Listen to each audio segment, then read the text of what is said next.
Hello class. आज जो है हम लोग अकाउंटेंसी पार्ट 5 पढ़ेंगे।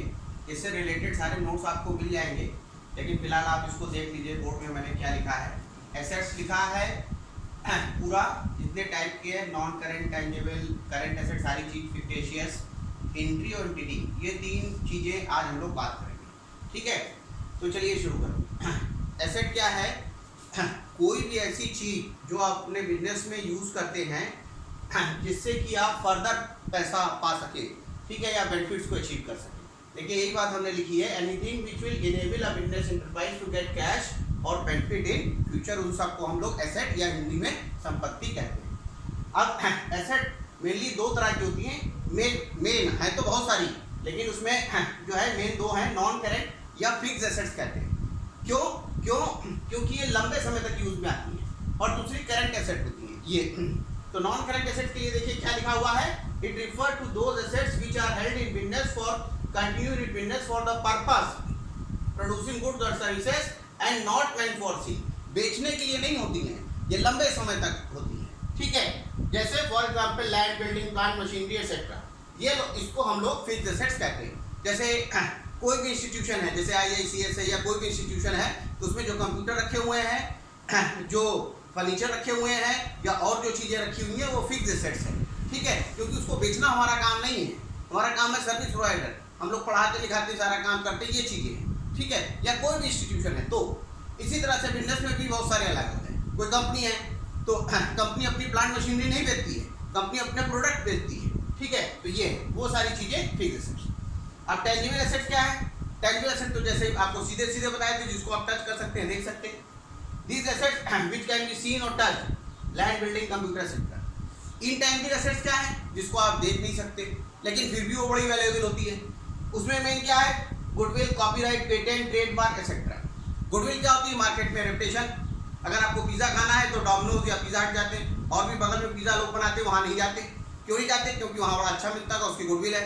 और मालूम है कि वो वही पिज़्ज़ा वो यहाँ पे आपको 100 रुपये मिल जाएगा, लेकिन वहाँ जाके 200 खा लेंगे। तो 100 रुपये किस चीज़ का ले रहा है? गुडविल का अपना। इसी तरह से कॉपीराइट है, किताबों में देखिए कॉपीराइट कॉपीराइट का चलता है चीज़ों को। जैसे म्यूजिक में ले लीजिए, सॉफ्टवेयर में ले लीजिए, उसका कॉपीराइट रहता है। टैली का सॉफ्टवेयर है, उसकी कॉपीराइट है। ठीक है, उसको कोई भी अनऑथराइज यूज करेगा बिना परमिशन के तो उसके खिलाफ एक्शन हो सकता है। इसी तरह से पेटेंट होता है। पेटेंट दवा में मिलता है, किसी मशीन को बनाने में मिलता है। अगर देखिए अभी कोरोना की दवा बन रही है, उसको पेटेंट करा लिया जाएगा, फिर बिना वही फार्मूले, अगर वो जो फार्मूला वो भी जो भी उसको यूज करेगा, बिना उस कंपनी को पैसा दिए या बिना उसकी परमिशन के यूज नहीं कर पाएगा।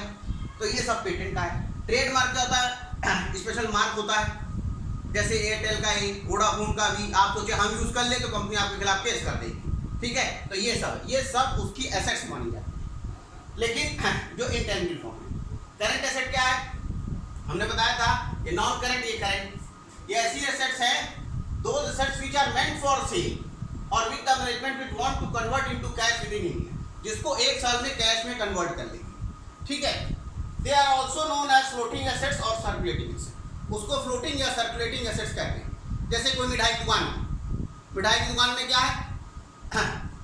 उसका काउंटर है। ठीक है, उसके मिठाई बनाने की जो सामान है, वो सब चीज़ें क्या है? Fixed assets. ठीक है, लेकिन जो मिठाई बनाने की सामग्री है, बेसन, चीनी, तेल, ये सब क्या है? Current assets. ठीक है, जो मिठाई बन के रखी है वो भी क्या है? Current assets. ठीक है, तो इसमें वही लिखा cash, raw material, debtor etcetera. अब ऐसा ही आप लोग थोड़ा सा सोचिएगा कि अगर चाट वाले की दुकान है तो उसमें कौन कौन सी करंट और फिक्स्ड एसेट्स होगी। ठीक है, ऐसे कई सारी चीज़ों में सोचिएगा। फिर अगर कहीं भी कंफ्यूजन होगा तो कमेंट बॉक्स में लिख के पूछते रहिए। अब फिक्टिशियस और नॉमिनल एसेट्स क्या है? These are the assets which cannot be recorded in cash for the benefit can be derived from lease। मतलब देखिए, इसका कोई बहुत ज़्यादा यूज नहीं है हम लोग के अकाउंटिंग वाले में। मेन जो यूज है वो सिर्फ ये है और ये है, लेकिन चूंकि कोर्स में है तो इसको भी ध्यान देना है। फिक्टिशियस या नॉमिनल एसेट्स होती है जिनको नाम मात्र की कहा जाता है, मान लिया जाता है। ठीक है, जैसे एडवर्टाइजिंग एक्सपेंसेस, एडवर्टाइजिंग हुआ, उसका बेनिफिट कई सालों तक मिलता है तो उसको माना। और ऐसे ही डेबिट बैलेंस और प्रॉफिट एंड लॉस को भी माना जाता है, इसका ज़्यादा यूज नहीं। अब एंट्री है, एंट्री का मतलब लोग समझते हैं कि आना। ठीक है, यहाँ पे क्या मतलब है? व्हेन अ ट्रांजैक्शन और एन इवेंट, ट्रांजैक्शन इवेंट क्या है ये मैंने बता रखा। तो ट्रांजैक्शन और इवेंट क्या होता है? Recorded in the books of उसको हम क्या कहते हैं, एंट्री। और लास्ट पॉइंट क्या है, entity, an economic unit which is form by earning income, जो इसलिए बनाई जाती है कि अर्न करे इनकम, चाहे वो गुड्स को सेल करे चाहे सर्विसेज को। जैसे विप्रो है, विप्रो सर्विसेज को, गुड्स को, दोनों को सेल कर रही है, एलजी जो है गुड्स को सेल कर रही है, ठीक है। तो ये सारी चीजों के ऊपर हमने बात की, और इसको आप पढ़िए लिखिएगा, समझिएगा, नोट्स भी आपको चैप्टर खत्म होते ही मिल जाएंगे। और फिर भी कोई कंफ्यूजन और या सारी चीजें बनी रहे तो कमेंट बॉक्स में लिख के पूछते रहिएगा। Okay, thank you.